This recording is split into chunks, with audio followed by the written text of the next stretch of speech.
Unang-una, magsasanga. Pangalawa naman ngayon sa ating kultura. Kaya po, Ginoong Pangulo, I love you very much. Thank you very much. Senator Loren Legarda. Katunayan, hindi po sana ako nagbabalak magsalita dito pero nadinig ko yung aking pangalan at siya po ay nagsalita. Ito po ay kung babalikan natin ang kultura natin talaga at isasabuhay ng ating mga kabataan ang kanilang kultura at tradisyon at malalaman po nila kung sino talaga sila, eh hindi po tayo aabot sa ganyang klase ng moralidad. Na po alam kung paano niya sasagutin. What's up mga tol? Senador Idol Robin Padilla. Pinagmamalaki na ang katotohanan na ang bansa natin ang pinakamayaman pagdating sa usapin ng kultura. Na ito nga ang naging pahayag ni Idol patungkol nga sa manifestation speech ni Senator Loren Legarda. Dahil po sa lockdown at naging matagumpay po ang ating pagzo-zoom. Kasama po ang UP Visayas na nagtsaga po sa aking kakulitan at trinain po ang ating mga guro na maging culture mappers. Kaya sa panahon ng pandemya, this is a mental health issue as well. Naging prolific at creative po at imbis po tayo'y malungkot at malugmok sa frustration at hirap, ay ang dami po nilang homework ng 3 taon na I'm grateful to you for listening and I can hear a pin drop. Those who opted to listen to me face-to-face instead of eating merienda, thank you po.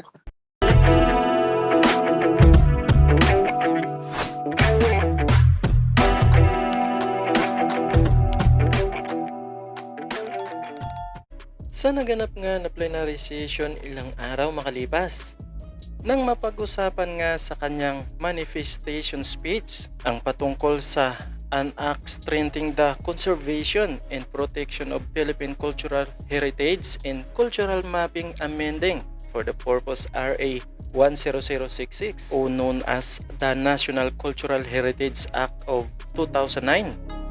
Na naniniwala nga si Idol rito na ito ang daan upang tayo raw ay tunay na makarating sa nais nating patutunguhan. Ang tinutukoy nga rito ni Idol ay ang tagumpay ng ating bansa. Panoorin natin ang clip na ito. A'udhu billahi minasyaitanirrajim. Bismillahirrahmanirrahim. Ako po ay muling tumatayo sa pulpito na ito at upang una po ako po ay bumabati sa ina ng kalikasan, Senator Loren Legarda, sa napakaganda po niyang talumpati. Katunayan, hindi po sana ako nagbabalak magsalita dito pero nadinig ko yung aking pangalan at siya po ay nagsalita na nasambit po niya na i-post ko na gumawa ako ng paraan upang ang kanyang mga iminumungkahi at ang kanyang mga panukala ay mailagay po sa ating official account. Gusto ko pong ipaalam sa ating ina ng kalikasan at ating pong mahal na Senadora Loren Legarda na matagal ko na pong inire-repost ang inyo pong mga post sapagkat naniniwala po ako sa inyong mga advokasya. Naniniwala po ako sa lahat ng inyong sinabi na katunayan tayo po ay ang pinakamayaman na bansa kapag pinag-usapan po natin ang ating kultura. Yan po ay may malaking katotohanan. Sapagkat tayo po ay pagka tayo po'y bumalik pa ng mas malayo pa sapagka pinag-usapan ng Austronesian languages, sa atin po nag-umpisa yan. Dito lahat sila nag-impact sa atin palabas ng Asya. At diyan po makikita sa mga katulad po ng sinabi ng ating mahal na senadora sa mga weave na ginagawa, sa mga habi na ginagawa ng ating mga katutubo, diyan po makikita talaga kung gaano kayaman. Katunayan na mariresolve natin ang mga problema ng bayan, katulad po nung pinag-usapan namin ng tagapagtanggol ng kababaihan, Senadora Risa Hontiveros. Pinag-usapan po namin kung paano masusolusyonan yung mga maagang pagbubuntis ng mga kabataan. Ito po ay kung babalikan natin ang kultura natin talaga at isasabuhay ng ating mga kabataan ang kanilang kultura at tradisyon at malalaman po nila kung sino talaga sila, hindi po tayo aabot sa ganyang klase ng moralidad. Katunayan ng ating pong morality, isa po yan sa ipinagmamalaki na kultura ng ating lahi. Yan po ang kahalagahan nitoong panukala na ito. Hindi lamang po sa usapin ng sining, kundi sa usapin ng kultura, yung ating mga paniniwala, yung pagiging konserbatibo. Yun po ang paniniwala ko na kapag ito pong an act strengthening the conservation and protection of Philippine cultural heritage through cultural mapping, amending for the purpose Republic Act number 10066, otherwise known as the National Cultural Heritage Act of 2009. Ito po ang daan natin upang tayo po ay tunay na makarating sa nais nating patutunguhan. Katunayan, ito po ang sinabi ng ating pambansang bayani. Napakaganda po nitong kanyang binanggit. English nga lang po ito. He who does not know how to look back at where he came from will never get to his destination. Napakalinaw po nito. Paalala sa ating lahat na dapat po nating pagyamanin kung saan tayo nag-umpisa. Mahirap pong sabihin na ako'y Pilipino, pero pag tinanong mo naman, ano bang klase ang pagka-Pilipino mo, ay hindi niya po alam kung paano niya sasagutin. Kaya, Ginoong Pangulo, ang inihingi ko po uli, dahil ito yata ang pinakamagandang session na nangyari dito sa loob ng aking pamamalagi, na dalawang panukalang batas ang may kinalaman sa ating mga kababayan. Unang-una, magsasaka. Pangalawa naman ngayon sa ating kultura. Kaya po, Ginoong Pangulo, I love you very much. Thank you very much. Maraming salamat, Senator Robin Padilla. Mahal ka rin namin. The committee will now sponsor Committee Report 21 based on Senate Bill 1841. The bills relating to the proposed measure have been referred. I thank Senator Nancy Binay, Senator Ramon Revilla Jr., who are mentioned here as authors as well. I know that our other colleagues will have their co-sponsorship speeches.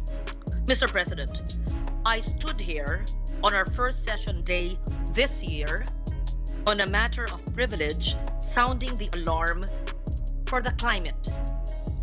I wish to take this opportunity to reiterate the changing climate threatens our very way of life, including our heritage. It is for this reason we need changes in our heritage law, now almost 14 years old, to include what we missed and to address new threats from a fast-changing cultural landscape brought about by a digital tidal wave.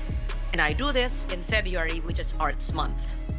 Since we passed Republic Act number 10066, or the National Cultural Heritage Act of 2009, I believe I co-sponsored and co-authored the measure, and Senator Sani Angara was the principal author in the House of Representatives. Yes, we have a good record of preserving important cultural properties, but still, we have lost quite a number of structures. The collective experience of its implementation has led the cultural agencies to protect, preserve, conserve, and promote the nation's cultural heritage, its property and histories, and the ethnicity of local communities, to establish and strengthen cultural institutions and protect cultural workers and ensure their professional development and well-being, to band together to seek the necessary changes we're asking for in this bill.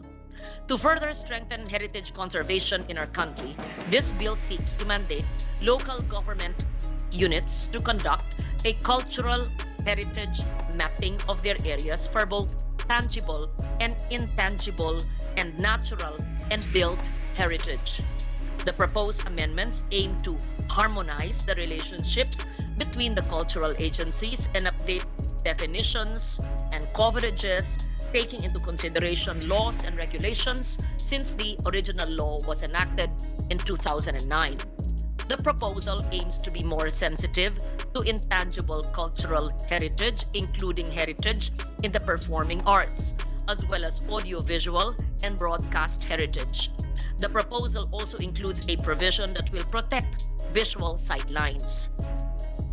The reclassification of terminologies also includes the classification of intangible cultural heritage listed in the UNESCO Register as Grade 1 cultural properties. The same is true for properties listed in the UNESCO Memory of the World Register. The Film Development Council of the Philippines, as the agency mandated to administer the Philippine Film Archives under RA 9167 and Administrative Order 26, is made responsible for heritage in film and broadcast arts. The institutionalization of culture mapping is sought as a way to make heritage an inclusive tool for local and national development. In particular, cultural mapping employs a grassroots approach that empowers local communities to identify and assign cultural values to properties, both intangible and tangible, built and movable, cultural and natural, that are important to them. The proposed amendments assign local government units as the lead in conducting comprehensive cultural mapping activities in their respective areas. Meanwhile, the National Commission on Culture and the Arts, the NCCA, together with other culture agencies, are mandated to provide technical and financial assistance to LGUs to comply with the cultural mapping mandate. In addition to tangible cultural properties, the following are also considered as covered by cultural mapping mandate. A. Heritage crops, products, technologies, agricultural heritage systems, food sources, and natural and non-traditional fibers. B. Natural heritage sites, including national parks, habitats of endemic species, unique biodiversity, and cultural landscapes. C. Natural dyes, traditional textiles and apparel materials, designs, techniques, processes, and machines. D. Traditional medical practices and medicinal formulations. And E. Indigenous knowledge systems, skills, and practices.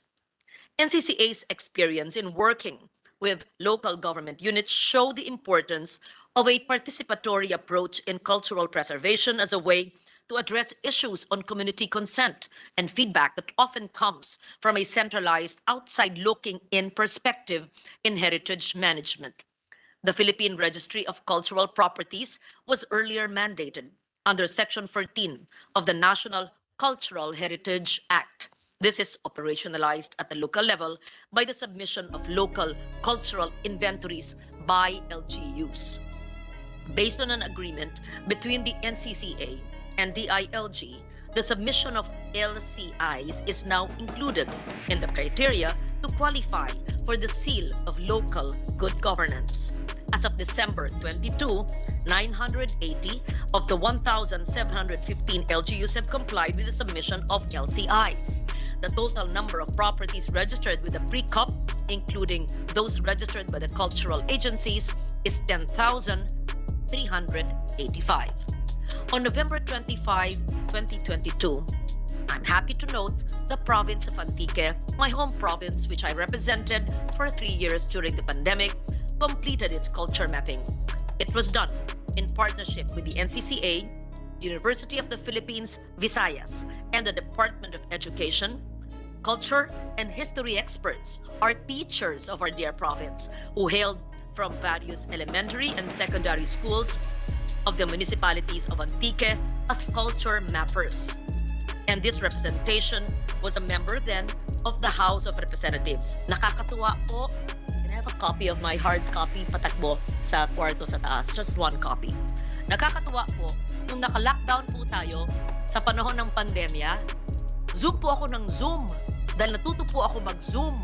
Low-tech me, naturuan ng Zoom, wala pong ubus ang aking creativity at ang boses at pinagagawa. Napaka-excited po akong natuto ako mag-Zoom, kaya po zinuzoom ko ang mga magsasaka, ang mga fisher folks, ang mga teachers, ang mga katutubo, ang mga mayors, ang mga kapitan, lahat po dahil po sa lockdown. At naging matagumpay po ang ating pagzo-Zoom. Kasama po ang UP Visayas na nagtsaga po sa aking kakulitan at trinain po ang ating mga guro na maging culture mappers. Kaya sa panahon ng pandemya, this is a mental health issue as well.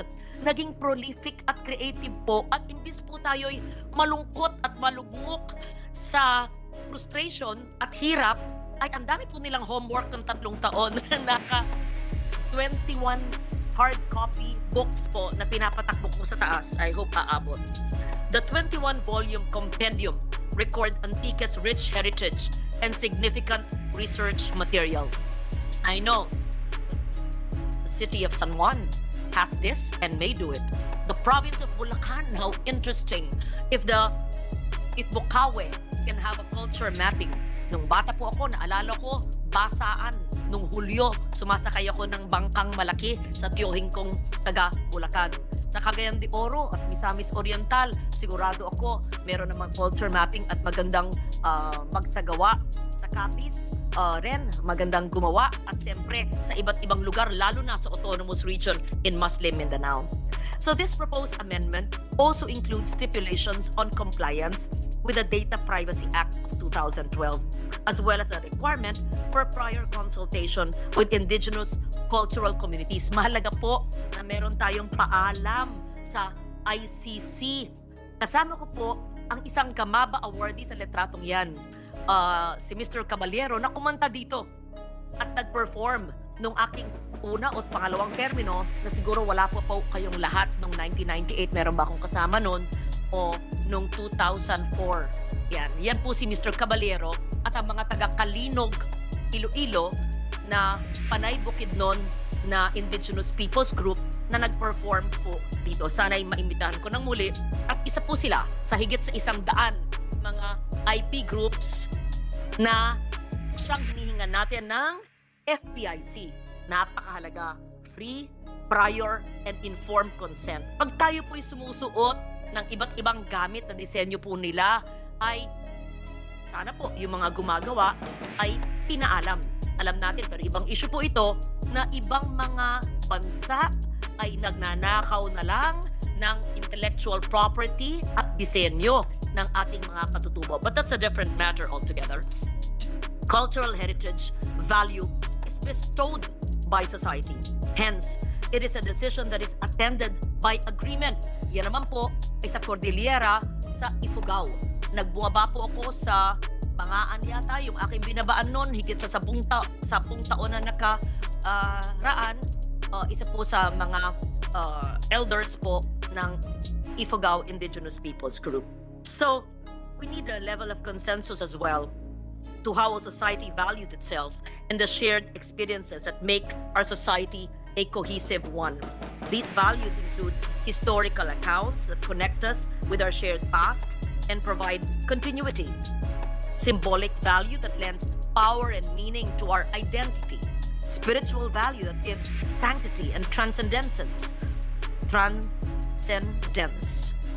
aesthetic value for simple pleasure and inspiration, and social value that makes us a cohesive whole. Promotes connectedness to reduce conflict and tension. I really believe, Mr. President, if we know our culture well, both natural and built, movable, tangible and intangible, I believe that there will be less tension and conflict. We may be different, but it is our differences that binds us as a people and as a nation. So, for these reasons, I propose that heritage values, including intangible cultural property and natural heritage, must be held up for greater public appreciation and collective concurrence. Duna kinaiya kag para nubliyon. A cultural inventory of the province of Antique, significant intangible cultural heritage, Volume 1. Pasensya na po, hindi ko po kayang dalin ang 21 na mga aklat sa aking tanggapan, pero susubukan ko pong mag-upload ng soft copy. Hindi ko lang alam kung kaya lahat ng UP Visayas to i-upload. So, what we have to do? We have to ensure that these resources are accessible. Na hindi lang tayo po nagkakaintindihan po dito. Na baka naman iba sa atin, nagkasabi pa ng senador na itong pinaka-senior dito sa cultural heritage. At para makita ng lahat ang diferensya ng built at saka ng movable at ng natural at ng intangible at tangible, hindi ba? Yung kinain nating pansit o yung ating tinatanim na halaman o yung ating medicinal herb o yung kantang narinig natin sa radyo, sa transistor radio o yung gong na prinay sa isang lugar. Lahat yan ay may ibig sabihin, pati yung ating sulat. Tignan po nyo sa aking tanggapan. Nung bumisita si Senator Robin Hood at si Senator Raffy Tulfo, tinanong ano ba yung script yan ay baybayin, at bisitahin natin ang Baybayin Gallery sa National Museum. Ilan lang po yan sa mga parte ng ating intangible heritage. Dahil nga intangible, hindi po mahawakan, hindi makita, pero parte po ng ating kaalaman. So, we must make all of this accessible, shared. Gusto ko sana, dahil hindi naman ako maalam sa vlogging, yung mga may 25 million ditong followers, kaya ni Senator Tulfo, at yung million-million ni Senator Robin Hood, ay sana mapag-usapan ito at ilabas po natin ang kahalagahan ng abaka, gaya ng yung tinalak tong nakasuot sa aking katawan po ngayon, at marami pang iba. So it's not just beauty. It is more than just beauty and inspiration. It is a deeper meaning of the processes that goes with it, of the thoughts, of the history, of the knowledge. So we must preserve it to undertake wide-scale culture mapping.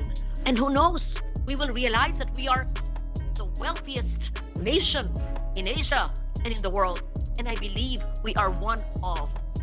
Hindi man tayo may archaeological sites gaya ng Ehipto. Hindi man tayo gaya ng New York City o Paris na madalas puntahan ng ating mga Pilipinong gustong mag-tour. Pero ang yaman po ng ating intangible at tangible heritage ay hihigit pa sa maraming kultura.